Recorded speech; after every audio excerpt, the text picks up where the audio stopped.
Started with a text. Simple, casual. Babe, change of plans. Toby and Kweku are crashing here tonight. Hope that's okay. Emma stared at the message, lips tightening.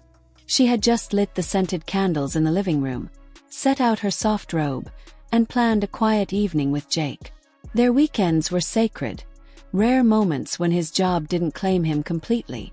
But now there would be guests, male guests, strangers to her, familiar to him. She exhaled sharply, typing back. Okay. One word, no emojis. It wasn't okay. But she'd play the role. She always did. When the doorbell rang later, the house felt warmer than usual, stifling even. Jake answered with a wide grin and the casual charm he wore like a second skin. Toby, my man. Kweku. Come in, come in. Emma stayed back a moment, smoothing the thin satin of her top, catching her reflection in the hallway mirror. Her bare shoulders gleamed softly under the amber light, the fabric hugging her in all the right places. She hadn't dressed for company, but she wasn't changing now. When she stepped into the living room, all three men turned toward her. Jake smiled, his usual smile, but the other two, their eyes lingered not inappropriately, but with a quiet intensity that made her pulse tick faster. Toby, Kweku, Jake gestured. This is my wife, Emma. She extended her hand politely, but both men greeted her with a hug.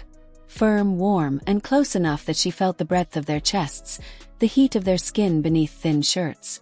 Toby smelled faintly of spice and cedar. Kweku's cologne was lighter, citrus and musk.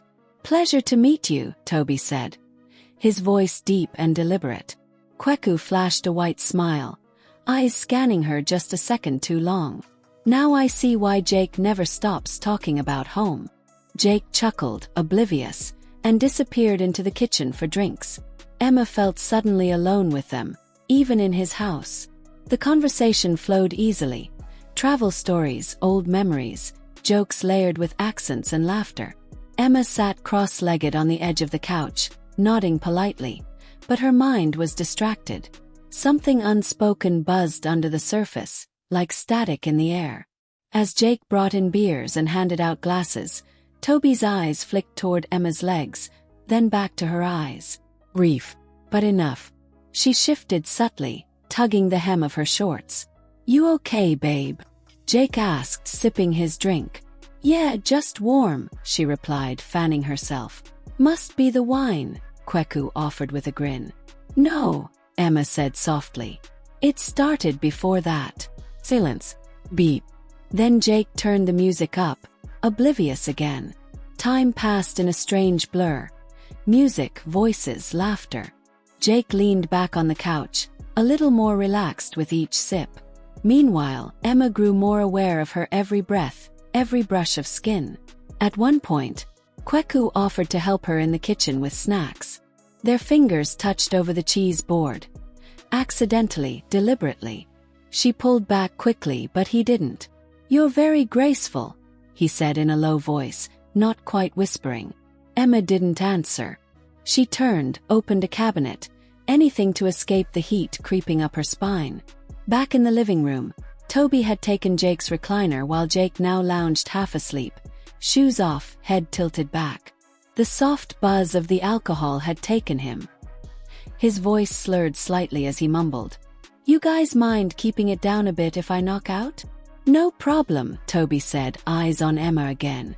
We'll be quiet. Kweku winked. Whisper mode activated. Emma smiled weakly, throat dry. Her husband was fading. The night was not. She felt something shift then, nothing physical, just a change. The way Toby's voice dropped lower, how Kweku stood a little closer, the way the lights felt dimmer without being touched. Her robe slipped slightly off one shoulder. No one moved to fix it. Neither did she. I should go freshen up, she murmured, rising slowly. Toby and Kweku watched her walk silently. As she stepped into the hallway, her heart drummed louder than the music. She wasn't sure what she was doing, but she knew one thing. This night was no longer ordinary. The hallway felt darker than before, though no lights had changed. Emma leaned against the bathroom door, her palm flat against the wood, her chest rising and falling in quiet rhythm. Her reflection in the mirror was flushed, cheeks warm, eyes wide, lips parted in thought. She hadn't touched a single drink since dinner, yet she felt intoxicated. A soft knock at the door snapped her back. "Emma!" It was Toby. His voice was low, barely above a whisper, but there was something behind it. Concern, curiosity, something else entirely. She opened the door slowly, unsure of what she expected, but there he was. Alone, tall, still holding a drink. His eyes searched hers for a moment that felt longer than it was. "You disappeared," he said gently. "I needed a moment."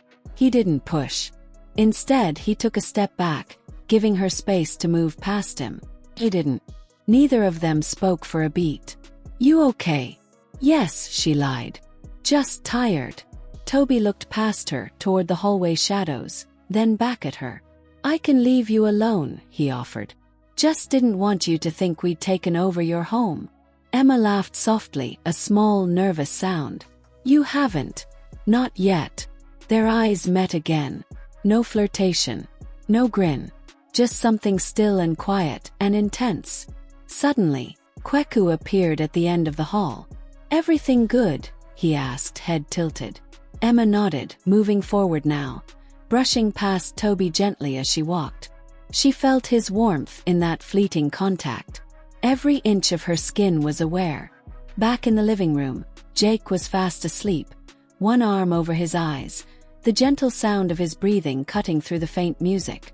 A blanket had fallen halfway to the floor. Emma bent down to adjust it when Kweku joined her. "He's out," he whispered. Emma nodded, fingers still on the edge of the blanket. "He always is after 2 beers, she said, half smiling. Kweku leaned against the back of the couch, drink in hand. "Must be nice. Trusting people enough to sleep like that." Emma looked up. "Jake trusts everyone. Especially you two." Toby entered behind them, quiet, deliberate. The energy between the three of them thickened, like heat pressing against glass. No words were spoken, yet something was building, charged, heavy. They moved to the kitchen together, half-consciously. The lights there were softer, casting long shadows on the tile. Emma poured herself water, hands trembling ever so slightly. "You're very calm," Toby observed, watching her. "Am I?" Kweku chuckled. "Not sure if that's calm or controlled." Emma looked at them both. "You two always this intense with your host's wife?"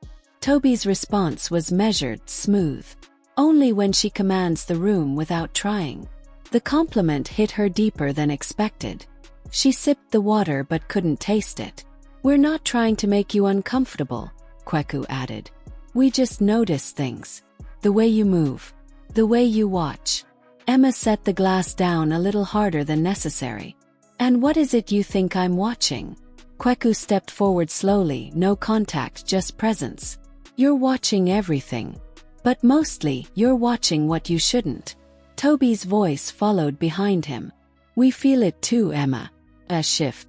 Like something waiting in the air. Her heart beat faster, but her breath was even. She didn't deny it. Couldn't. The room was silent except for the distant music and Jake's sleeping breath down the hallway. "We should stop," she said, voice low. "Stop what?" Kweku asked, eyes unwavering. "Whatever this is becoming." Toby stepped closer but not too close. "You're not the only one feeling it. But we'll stop if you want us to." Silence. Her lips parted but no words came. She didn't say yes. She didn't say no. She only stared, caught between decision and desire, between safety and something far more dangerous. Then she turned away, not as retreat but as a silent choice. She left them standing there, the air still humming between their bodies. As she stepped back into the hallway, Emma could feel their eyes on her back. She walked slowly, purposefully. Behind her, neither man followed. Not yet. But she knew the night wasn't over. The hallway stretched before her like a secret passage, quiet, dim, and pulsing with memory. Emma walked slowly, every step echoing louder in her chest than on the wooden floor. Her fingers grazed the wall for balance, though she wasn't dizzy. Not from wine. From something heavier. She paused at the bedroom door, hearing only the soft hum of the refrigerator in the kitchen and the low thump of music still looping in the living room. Jake's gentle snore floated faintly down the hall, steady, familiar, indifferent. Emma slipped into the bedroom, the robe now loose around her frame. She sat on the edge of the bed, breathing slowly, deliberately. The silence in the room was a presence, curled around her like a question. A quiet knock tapped once against the open door. Not urgent, not hesitant, just there. She didn't turn to look. She didn't speak. Footsteps crossed the threshold. Then another. 2 sets. 2 shadows stretching across the room, meeting hers. No one said a word. The door clicked shut behind them. The air felt thicker in seconds. Warmth moved in waves. First across her neck, then lower. Not touches, just nearness. Close enough to feel, not enough to claim. Her breath caught as fingers brushed her wrist. Gentle. Testing. She didn't flinch. Didn't move away. Another hand, on her lower back this time, rested, then lifted like a question being asked. Still she didn't answer. But she also didn't pull away. Everything in the room slowed. Fabric rustled. Skin shifted. Someone exhaled beside her. She felt her robe slip from her shoulders, soft and slow, like silk giving in to gravity. The air kissed her skin where fabric had clung. Hands moved with care, not haste. Every movement was deliberate, reverent, as if asking permission through silence, and receiving it with breath. The lights remained low, casting long shadows across the bed. Emma never looked up. She didn't want to see. She only wanted to feel. Kisses landed like sparks along her collarbone. Feather-light, unspoken promises. A hand slid along the curve of her thigh, fingers spreading warmth where thought couldn't reach. There were no names now. No need. Only sensation. The sound of her own breathing. The press of strong hands and the heat of breath against her skin. She was surrounded, not trapped. Guided, not led. Worshipped without a word. Their bodies moved in rhythm, never rushed, never chaotic. A whisper here, a sigh there. Her voice broke once, soft, high, but never calling a name. Just release. Time folded. Whether minutes or hours passed, she couldn't say. At some point, someone wrapped her in the sheets. Someone kissed her temple. Someone, maybe both, held her in silence as if they too didn't want to break the spell the night had cast. Eventually they left. Quietly. No door slammed. No voices. Emma lay still, curled beneath the covers, eyes wide open to the ceiling. She wasn't trembling from fear or regret. She was just awake. Completely. Dawn pressed gently at the edges of the curtain. She rose before Jake did.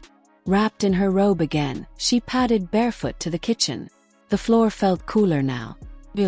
Her skin still hummed beneath the cotton. Toby and Kweku sat at the table, sipping coffee. Fully dressed. They looked up as she entered. No smirks. No tension. Just acknowledgement. Toby nodded once. Kweku smiled faintly. Emma poured herself a cup of coffee. Had her day. Didn't speak. The silence between them was different now. Not full of question but of memory. Jake entered minutes later, yawning, stretching, oblivious. "Morning, babe," he mumbled, kissing the top of her head. "Hope the guys didn't keep you up too late." She smiled softly, sipping her coffee.